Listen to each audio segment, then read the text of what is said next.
The Heartlands is a beautiful place. Fresh air, open spaces, great views, what's not to like? So as you can imagine, there'd be quite the market for houses up this way, and who wouldn't want to build a house in such a beautiful, picturesque area? You'd think that task would be rather straightforward, even joyous. However, for one man and his two sons, it's anything but. I am, of course, on about Castor's Ridge. Now, I touched down on the story behind this place in my Appleseed Timber Company video a couple of years back, but I never dedicated any content specifically to it, so today's video is going to rectify that. Castor's Ridge is located slightly south of Valentine. It shouldn't be too difficult to find, as Valentine is the first town that you find yourself in the entire game. When we arrive, we will find the very beginnings of the house being constructed, and a frustrated father trying to teach his uninterested sons about carpentry. This is the first encounter we can have here, and you can only really access this one at the very beginning of chapter 2, otherwise it moves along to the next one. Hello, mister. We got a long way to go, huh? I asked my boys here if they would help their pa build a new house. Thought I'd teach them a few things, you know. Couldn't hammer a nail to save their lives. Ain't that right, Curtis? Whatever you say, Pa.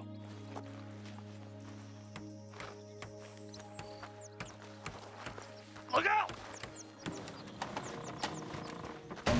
What in holy hell are you doing, boy? Get that back up again right now. I'm gonna be 100 years old by the time we get this done. No. Get away from it. Get away from it before you mess it up even worse than it is. So we see the father doing nothing, barking instructions at his sons and berating them when things don't work out. Him dissatisfied with their inability to competently build a house, and them dissatisfied with him. Why does he yell at us like that? If he don't like the way we're doing it, he should do it himself. Damn straight. Let's just enjoy the silence for a few minutes before he starts griping at us again. Okay. You boys don't seem cut out for this. Oh, I agree. We ain't. This is our pa's dumb idea. If we put some good distance between us and the site and then immediately come back, not much will change. However, the troublesome wall will be up now. Hello, sir. Oh, hello again. Good to see you again. We're moving along slowly, but less than surely.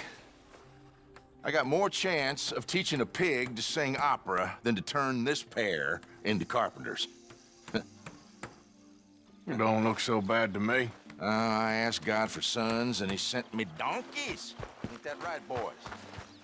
However, if we go off and do a couple of main story missions and then come back after at least a few days of in-game time, we will find this house-building father-son's trio in a bit of a pickle. Behind cover being shot at by outlaws. Of course, we don't have to stand by and watch this family's hard work get undone by criminals, so we can step in to save the day. What a day, huh? I'm done with this son of a bitch. Take him out, boys.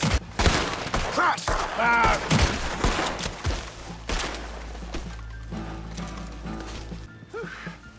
Appreciate you stepping in there.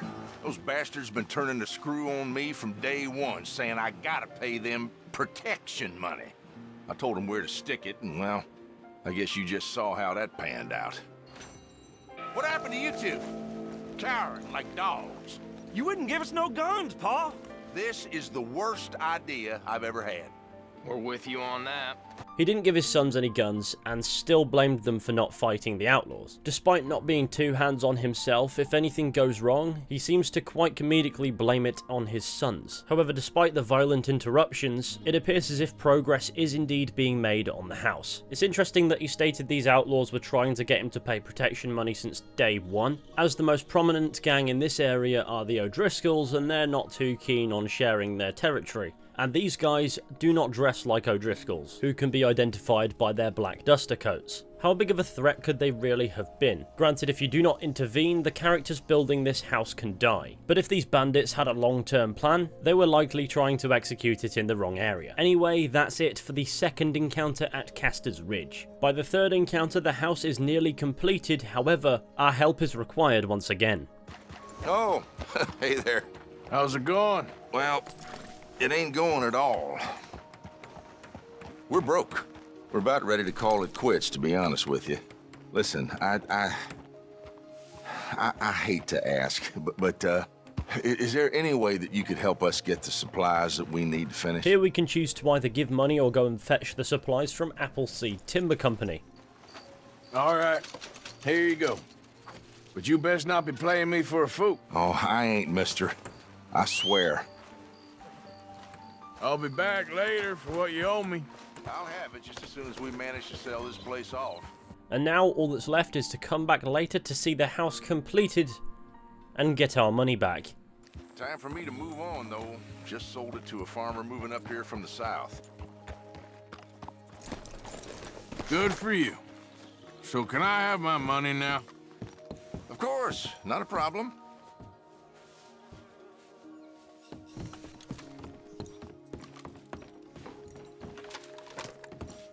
We managed to drum some together.